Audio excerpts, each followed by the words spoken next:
a particular research area. So I won't go into that because it's a different crowd. But really, why should you use Scopus? I'll take for example, okay, which is the Philippine agricultural scientist. Okay, this has got, I think, about 411 articles published in Philippine agricultural scientist that is indexed on Scopus. Okay, so this is already indexed on Scopus. You can find the articles there. And once I found these articles, I have ranked them according to the number of citations. Okay, so I'll look at two examples: article number 1 and article number 7.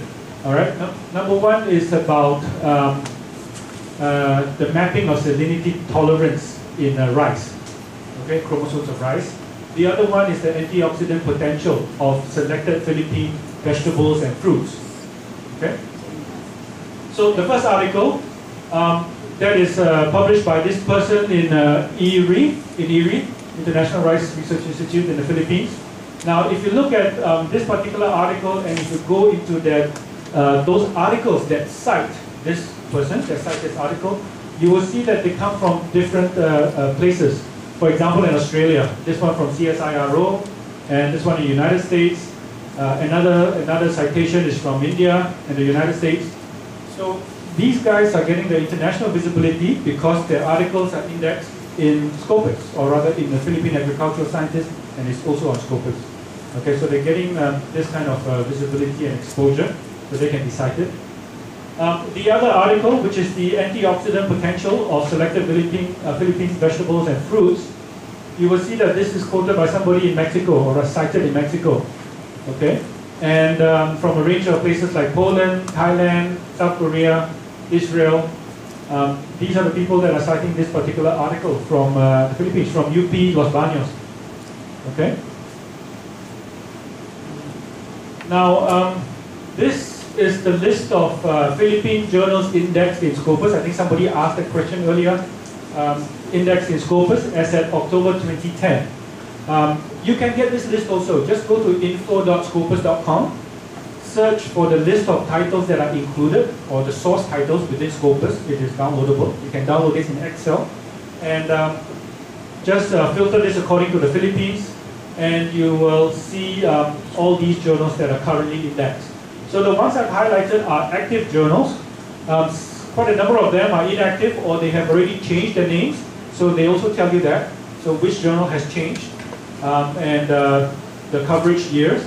So you can see these are the ongoing ones, which includes ADB Economic Working Paper Series, Asian and Pacific Migration Journal, which one of the gentlemen here was responsible for, the Asian Development Review, Asian Pacific Education Researcher, Critica Cultura, Philippine Agricultural Scientist, Journal of Nursing, Journal of Science, Journal of Medicine, and Philippine Studies.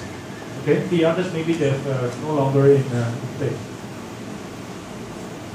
So why am I showing you this? Because I think if there are a lot more, and to link back to the speakers and also the speakers after me, in trying to improve the quality of the journals and getting indexed and getting exposed internationally, then I think it increases the prestige of the country, of the universities, and making sure that the available expertise can be found. Really, before I hand this over to the next speaker, Derek will tell you more about the specific criteria for acceptance into Scopus. Okay? So I think, I hope I've showed you a good way of doing this. And before I end this, for those of you who think this is useful, if you are from UP, you're from Ateneo, and you are from De La Salle, then Scopus is already available. If you're an editorial board member or a journal editor, if you're from these campuses, or if you want to walk in, you can always use Scopus as a tool to find these things. Okay? All right. Thank you very much, and we open to questions. Thank you very much. I think we will have a question and answer after the next presentation on Scopus title submission and the evaluation process review, which will be given by Mr. Derek Duncombe, Customer Outreach and Brand Manager of Elsevier.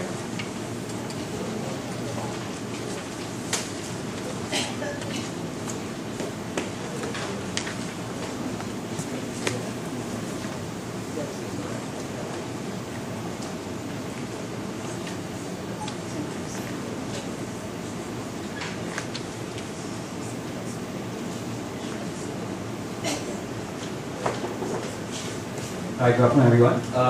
My name is Derek. Before I begin, can I just ask everyone to just stand up?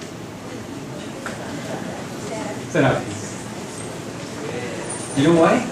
I don't have a joke to tell, but I can see a lot of people who are just nodding off. Stand up, just rotate your head, rotate your shoulders, relax, give each other a massage, just chill out.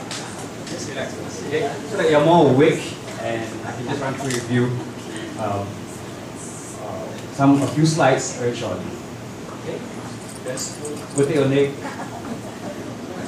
shoulders, forward, backwards. Okay? Sure. You're ready, then you can sit down. Hope you're more awake right now. I'm going to keep it very informal, in the sense that I'm going to share with you the processes, the procedures, and at the same time share with you a little bit about the CSAB. What is the CSAB? You may be hearing about this acronym a few times during the presentation. So, first and foremost, a bit about myself. My name is Derek Duncombe. I'm based in the Singapore office of Elsevier, and I'm called Customer Outreach and Brand Manager. I used to be called the Partner Relations Manager, and I look after the Asia Pacific region for various programs under Elsevier. Programs like, for example, the Innovation Explorers, whereby we have researchers, librarians, research administrators for the online community. Right? I also look after the Development Partner Program, whereby we have partners from affiliations across the world, globally, and also for the Product Ambassador Program. Specifically, I'm the lead for CSAB, which stands for Scopus Content Selection and Advisory Board. This is the board that I'll elaborate a bit more if you want. So what will I be covering today? First and foremost, I'll give you a site map, okay, as to what is important when you submit. I've been around to various countries within APAC itself to share this, and I was with Professor Narongrit and sharing with his team of people as to how to go about it. And journal editors always have this phobia. They have this, they have this blockage, and they say, is it difficult for me to submit a journal? How do I go about it? How? I'll show you in a moment. Very simple, very straightforward steps. The STEP score sheet, STEP stands for the Scopus Title Evaluation Platform. And here, I'll share with you about the selection criteria. What goes behind the minds of the subject chairs, the board members, when they look at your journal that's being submitted.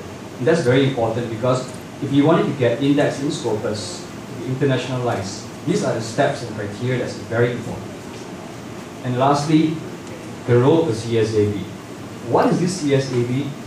What do they have to do in the entire scheme of things? Okay? Now, at any point in time, if you need clarification, just raise your hands. So, first and foremost, the site map. You see that you require, before you submit any journal, okay, into Scopus itself, you need to have your contact details. Something as straightforward as that. You'd be surprised, some people don't even have it ready yet, or they forgot about it. Suggestion details. I'll show you some screenshots later so you know what I'm talking about. Additional information. This is where it can get rather detailed because there are screenshots that will prompt you. If you sort of key in certain things, it will prompt you for more information that's required. And when you don't have it at hand, assuming like this, you prepare everything and the last step, without one piece of information, you have to redo the whole process all over again. So it's good that you have all this ready at hand. Okay?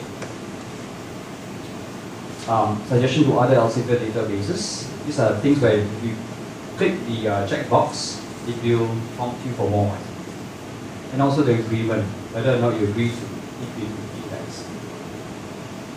Very important. Before you begin this title submission, please ensure that you have your PDF of